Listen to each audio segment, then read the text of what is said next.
back with another video. I'm Strange Wing. Today we got a review for Mank. Let's get down to brass tacks. I gave Mank 8 out of 10 wings.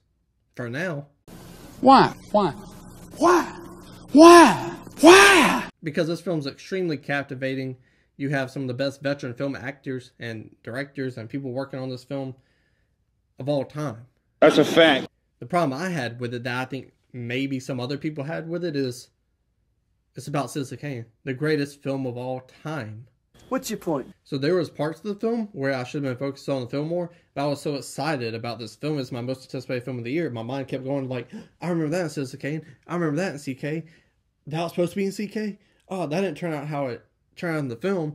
I wonder why they changed that. I had all these questions about Citizen Kane and how this story related to Citizen Kane, when I should have been focusing on Mank. And that's the only problem I have with the film.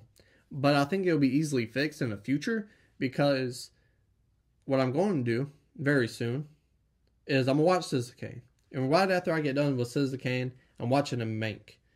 Now, I'll probably have to take a day off from work because that's a lot of cinema, but I'm going to do it because I want to love Mank. I want this movie to be great. I want this movie to be incredible. So I can't wait to rewatch this movie because it's a great movie.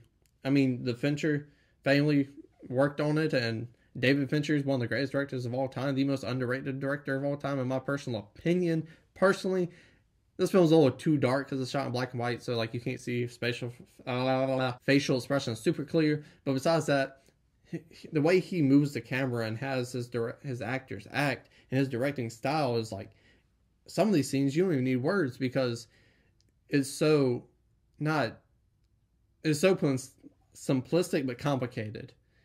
And that's the style of the directing, and I love that. And I mean, it's David Fincher. It's going to be a good movie. He's never made a bad movie. He doesn't count Alien 3, so I'm not going to count Alien 3 either. That's fair. But you got Daddy Fincher working on this film as well. His father, he wrote it. And talent runs in that family, for sure. And you have a film that's like the real part of this film is, yeah, it's about the writing of Citizen Kane and what he saw and his experience in Hollywood made Citizen Kane, how it was written and whatnot. But it's really the art, the message, the passion of filmmaking versus money. And we kind of see that today a lot. So to me, that was the most captivating part. And within the writing, you have a lot of old love for old Hollywood. You got the Marx Brothers jokes. You got the Wizard of Oz running gag throughout the film. And another, what people could assume, one of the greatest films of all time as well. So this film's so well written. It's captivating. It's funny. It's charming. It's kind of relatable with the state of Hollywood of now. And the characters are they have so much depth, so much. These are real people. And they are written like real people. So I appreciate that. Papa Fincher, you did a fantastic job for sure. Your son, he took your message and put it on the big screen. And not big screen, Netflix, but he did a really good job at it for sure. And the actors, they did perfectly well. Gary Oldman, it's Gary Oldman. You know, he plays Mank drunk very well. He plays charming Mank very well. Every side of Mank you see in this movie, he does it very well. And half of it's from a bed, laying down. So that's very impressive because body language is a huge part of acting.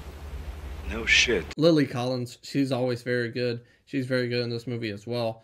Not having the ties to the movie industry, so learning with her and how things work and whatnot. That's very, I wouldn't say captivating, but it's interest. My interest is there for that character. The same with Amanda Seyfried, who was based, whatever you want to say, according to Mank. One of the characters in Citizen Kane. Citizen Kane's wife, the opera singer. But that, seeing how he viewed that and how it turned out in Citizen Kane is super captivating as well. Amanda Seyfried, she's incredible. She's got so much range. She was in Mean Girls, for Christ's sake. She was the dumb blonde in Mean Girls. So from she go there to this, I thought it was incredible. She's got a ton of good movies in between as well. So don't underestimate her at all. But this film, like I said, is very fucking good. It was my most anticipated film of the year. However, I was distracted a bunch by my love of cinema, my love for Citizen Kane. So hopefully I'll set apart some time. I'll watch Citizen Kane. I'll watch Mank again for the second time. And I will appreciate and love this movie more. Because I do think it's a better movie than what I'm giving a grade for. But if you felt the same way I did, or if you didn't, let me know in the comment section down below. Scroll back up, hit the like button, share the video, and subscribe.